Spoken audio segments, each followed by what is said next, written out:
He just hasn't shown up. Peter, if he was capable of it, he'd still be the quarterback of the Raiders. What are we doing?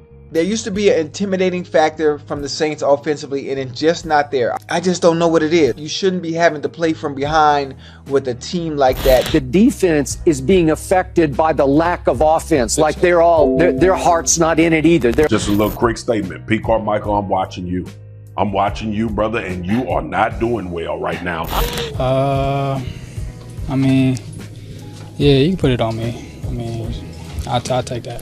The New Orleans Saints have a historically bad offense right now. They have a record of 3-4 with the easiest schedule in the league. On paper, this team should be a powerhouse with players like Kamara, Olave, Michael Thomas, and Shaheed, to name a few. However, the Saints just lost to the Jaguars on primetime, and the whole world has finally seen how dysfunctional the Saints are as a team. From horrible play calling, to benching first-round picks, to blaming and ignoring teammates and refusing to make changes. The Saints are bad. And at the rate they're going, it looks like they're going to have a top 10 pick in the 2024 draft. To understand this struggling team, let's start with the most glaring problem. Derek Carr and the offense haven't been on the same page. We've heard the same saying almost every single week. While this is true for the most part, there is one player that just cannot get on the same page with Carr to save his life. I'm talking about Chris Olave. I'm starting to believe Derek Carr and Chris Olave have a bit of a problem with each other. You can see it in Olave's body language. In some of his routes, he doesn't go 100%, and sometimes he just flat out ignores Carr. Last year with Andy Dalton, we saw the Saints offense struggle, but Olave was always trying. This year that isn't the case. Whether it's because he has something against Carr, or he's just tired of losing, the point is, Olave doesn't try to be on the same page with Carr,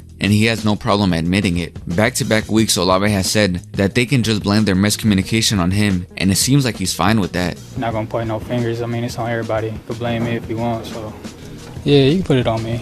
I mean, I'll take that.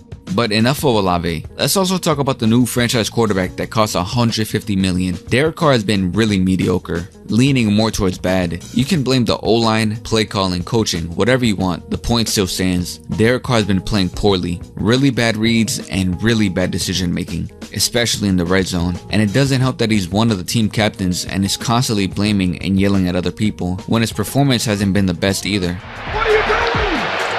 What are you doing? I had one down.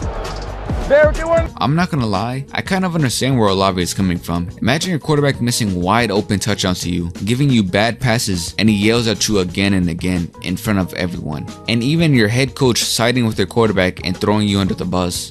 Chris didn't, he didn't run that route the way that it needs to be run. So that's what happens. So we end up having a throwaway there. I understand where Olave is coming from. Obviously, I don't support it, but I understand. There was one play that quickly became infamous. Carr threw a ball to Olave that went to the stands, and he began yelling at him. This play quickly became so-called evidence for people who blame Olave. It is true that Olave could have went full speed, but the truth is, the play wasn't meant for him. It was meant for Taysom Hill, and he was actually wide open, along with the rest of the receivers. But instead, Carr threw it out of bounds to Olave and then yelled at him. Yeah, I know it doesn't make much sense. The Saints also have the worst offensive coordinator in the league. Pete Carmichael is the worst and least creative offensive play caller I've ever seen. Dude is garbage, especially in the red zone. Let me just show you one example of his play calling. In the Saints' last offensive drive against the Texans, for a chance of winning the game, Pete Carmichael called 4 verticals 3 times out of the 4 plays. This is literally something I would call in Madden. Why is he calling this in a real football game? Pete Carmichael is definitely in the conversation for the worst play caller in the NFL. We have too much talent to have a historically bad Saints offense. The only thing saving us from not being 1-6 is that our defense is elite. Well, it was. The hype is sort of dying down, allowing 27 points against Tampa and 31 against the Jaguars. And I don't really blame them for not staying at that elite level. It is unrealistic to hope for the defense to save you almost every game, and to make matters worse, the Saints defense never gets good field positioning because they have one of the worst punters in the NFL. The 30-year-old rookie Lou Hadley is averaging 43.1 yards per punt, second worst in the NFL, and has the worst hang time in the NFL. Also, while we're talking about special teams, the Saints have one of the least clutch kickers in the NFL with Blake Grupe. It really seems as if anytime there's any type of pressure around him, he misses the kick. He has missed a lot of crucial kicks and we're only in week 7.